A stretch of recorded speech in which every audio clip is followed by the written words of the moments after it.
큐티가 살아야 영적 생활이 삽니다. 오늘 하나님께서 우리에게 주시는 말씀은 룻기 1장 15절에서 22절 말씀입니다.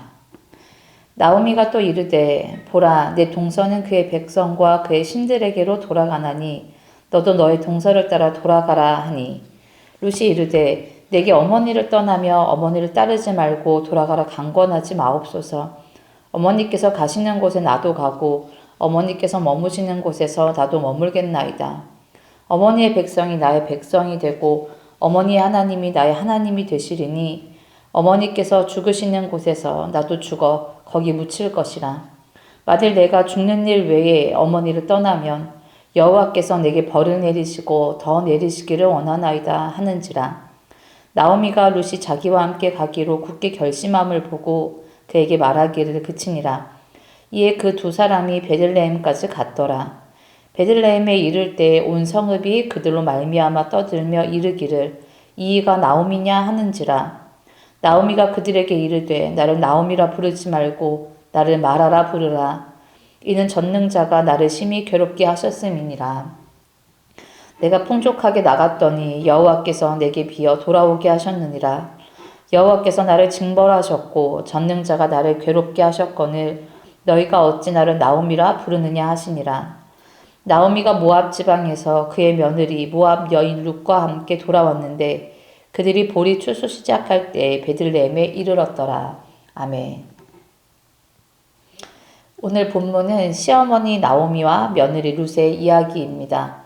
가족과 함께 이방 땅으로 갔던 나오미는 그곳에서 남편과 두 아들을 잃고 두 며느리와 자식만 남게 됩니다.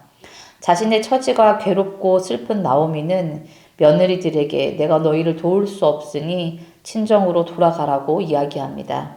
한 며느리는 돌아갔고 한 며느리 룻은 시어머니와 함께 하겠다고 고집합니다.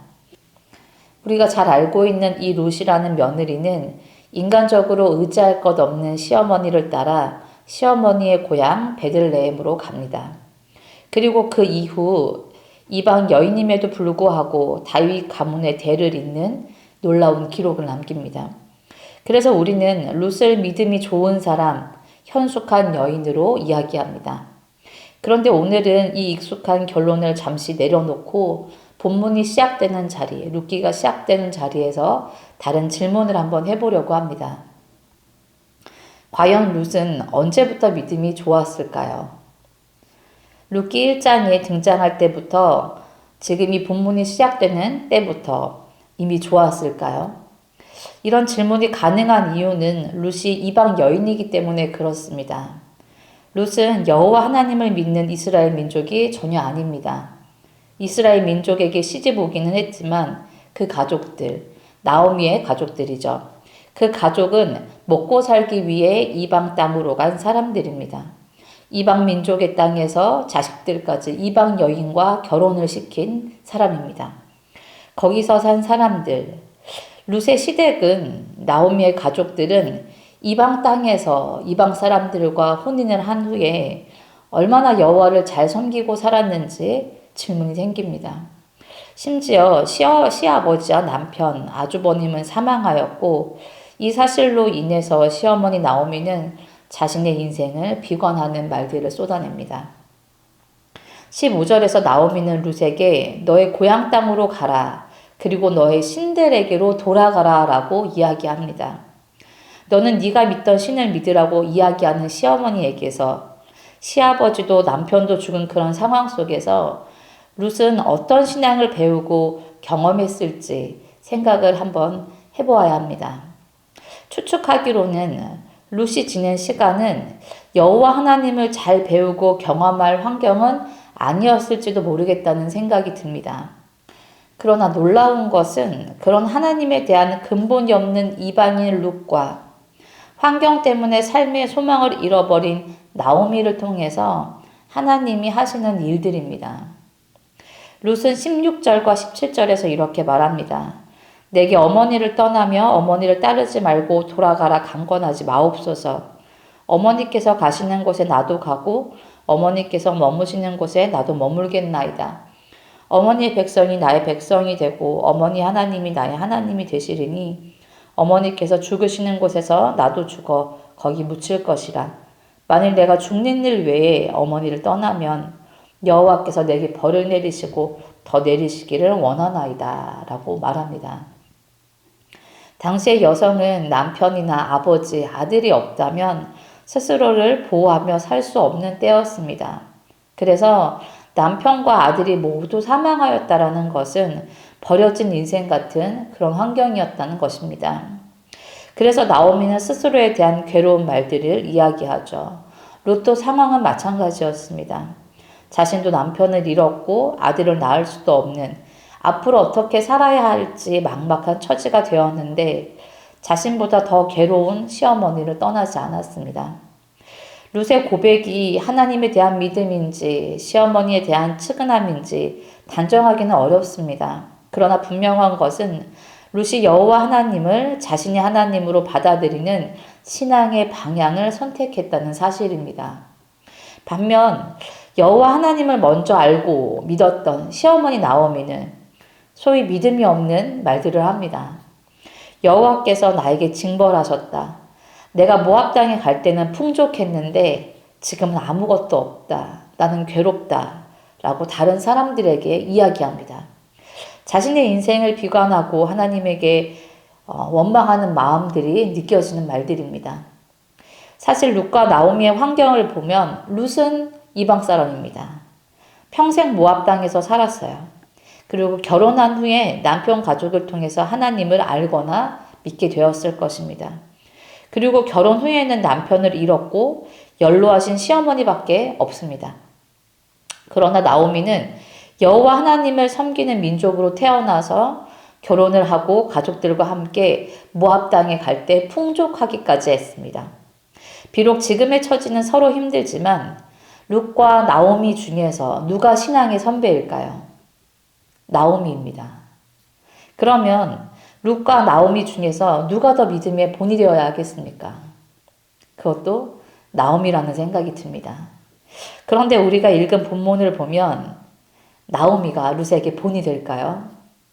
신앙의 좋은 선배 역할을 하고 있나요? 오히려 반대의 모습처럼 보이기도 합니다. 우리에게도 그런 때가 있습니다. 우리가 누군가에게 믿음의 본이 되어야 하는데 그렇지 못한 때입니다. 내가 그래도 먼저 믿었고 내가 은혜도 더 많이 받은 것 같고 더 많이 고백했는데 지금 나의 상황이 너무 어렵고 나조차도 기쁨과 감사가 없을 때 누군가에게 신앙의 본이 되기란 참 어렵습니다. 그러나 보십시오. 우리가 여기서 놓치지 말아야 할 것은 나오미가 룻에게 훌륭한 신앙의 본이 되지 않더라도 하나님은 이들에게 신실하게 일하고 계신다는 사실입니다.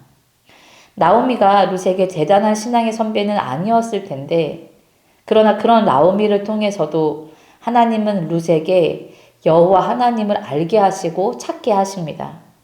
그리고 하나님을 잘 모르는 이방 며느리 룻을 통해서도 하나님은 나오미를 위로하시고 함께할 사람을 곁에 두십니다. 신앙의 큰 본은 되지 않지만 나오미를 통해서 이방 여인 룻을 하나님께로 이끄시고 하나님을 잘 모르는 룻이지만 이 룻을 통해서 나오미를 다시 살게 하십니다. 룻과 나오미는 서로에게 연약한 존재였습니다. 그러나 그런 연약한 관계 속에서 연약한 믿음의 두 사람들에게 하나님이 신실하게 일하시는 것입니다.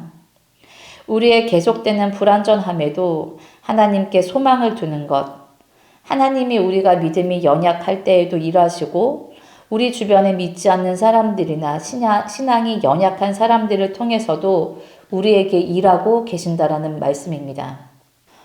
믿음의 선배이지만 연약한 나오미나 믿지 않는 삶을 오래 살아서 하나님을 잘 모르는 룻의 모습을 통해서도 하나님은 일하십니다. 우리도 그렇습니다. 우리가 연약할 때에 하나님께서 일하시는 놀라운 은혜가 오늘 우리에게 있기를 축복합니다. 특별히 가정의 달이 시작되었습니다. 우리 가족들의 믿음을 보고 중보하면서 하나님을 신뢰하기를 바랍니다. 내가 연약하다고 너무 죄책감을 느끼거나 괴로움에 빠지지 마십시오. 내가 연약하지만 하나님이 일하십니다.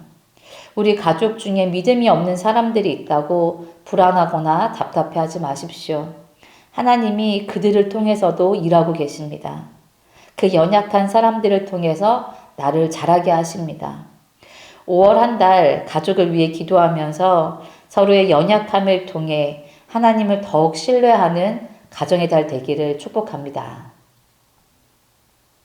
기도하겠습니다. 살아계신 주님, 오늘 말씀을 통해 우리의 삶을 다시 돌아보게 하시니 감사합니다. 우리는 믿음의 본이 되어야 할 자리에서 오히려 연약함을 드러내고 기도보다 한숨이 먼저 나오고 감사보다 원망이 먼저 나왔던 순간들이 있음을 고백하며 회개합니다. 용서하여 주시옵소서.